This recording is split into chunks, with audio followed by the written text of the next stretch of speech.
O'tgan darsimiz biroz uzun bo'lib ketdi va o'tgan darsimizda biz image, ya'ni rasmlarni yuklash, aloqa taglari hamda paragraf va sarlavhalar haqida to'xtalib o'tgandik. Bu darsimizda esa HTML list, ya'ni ro'yxatlar haqida to'xtalib o'tamiz. O'ziga ma'lumki, ro'yxatlar HTML sahifalarda yoki veb-saytlarda ham nihoyatda ko'p ishlatiladi. Va ro'yxatlarning ikki turi mavjud: tartibli hamda tartibsiz. Tartibsiz ro'yxatlar nihoyatda ko'p uchraydi va ular UL, ya'ni mana bu yerda ko'rib turgan unordered list shaklida, ya'ni tartibsiz ro'yxatlar shaklida ishlatiladi va ular o'z ichida bir qancha elementlar bilan, ya'ni list, ya'ni ro'yxat nomlari bilan ko'p ishlatiladi. Ikkinchi turi esa tartibli list, ya'ni bular OL, ordered list shaklida ishlatiladi va list li hech qachon o'zgarmaydi. Mana ko'rib turganingizdek. Shuningdek, tartibli listlar bir qancha ko'rinishda keladi, ya'ni ular standart shaklda, ya'ni raqamlar bilan raqamlanadi. 1, 2 va hokazo. Agar type bular atribut hisoblanadi. Type katta harfda A bo'ladigan bo'lsa, katta harflar bilan, kichik harfda A bo'ladigan bo'lsa, kichik harflar bilan. Katta I harfi esa o'sha roman raqamlari orqali va kichik A esa kichik roman harflari orqali, ya'ni yoziladi. Endi bunga misol qilib o'tishimiz mumkin. Oldingi yaratgan faylimizni ochsak ham bo'ladi. Ya'ni dars 4. Demak, ro'yxatlar. Ro'yxatlardan oldin kichik bir mashg'ulot sifatida sarlavha qo'yamiz. Ya'ni ro'yxatlar deb. Biz H1 ro'yxatlar deb nomladik.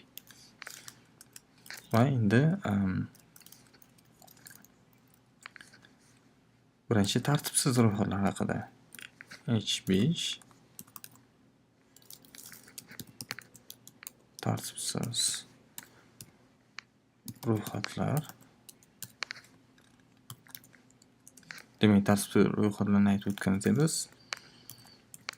UL, ya'ni unordered list shaklda va buni avtomat tarzda yopamiz va uning ichidagi elementlar list shaklda, ya'ni li shaklida. Bunga misol qilib kompyuter nomlarini olish mumkin. Asus va MacBook.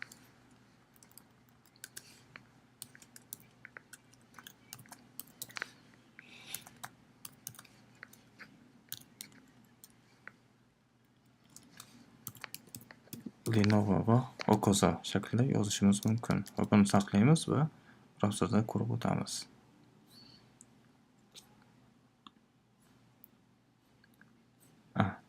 Demak, mana bu yerda, ya'ni ro'yxatlar H1, tartibsiz ro'yxatlar bu kichik sarlavha shaklida H5 bilan va ro'yxat nomlari. Ko'rib turganingizdek, tartibsiz ro'yxatlar nuqtali ko'rinishda, ya'ni bular bullet points, ya'ni o'q shaklidagi ko'rinishlar deb ataladi. Shu shaklga keladi. Endi bularni biz tartibli ko'rinishda yozib o'tamiz. Ya'ni H1 tartibli ro'yxatlar va tartibli ro'yxatlar UL emas, OL bilan, ya'ni ordered list shaklida yoziladi.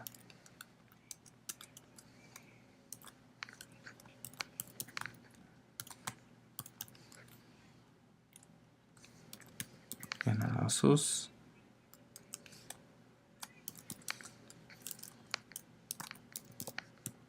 MacBook va Lenovo.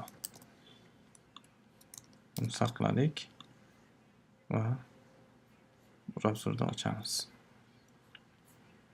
Mana ko'rganingizdek, bu raqamlar bilan, ya'ni bu standart ko'rinishdagi raqamlar bilan.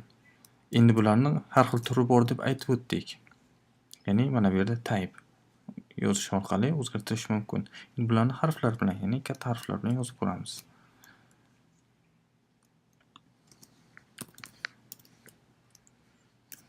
Type va katta harf.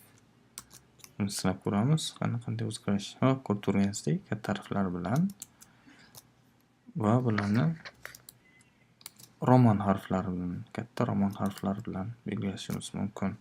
Ya'ni katta E harfi orqali mana ko'rib turganingizdek, katta roman harflari bilan yozildi. Ro'yxatlar nihoyatda muhim, shuning uchun bularni keyingi darslarimizda ishlatishga harakat qilamiz. Hozircha shu edi.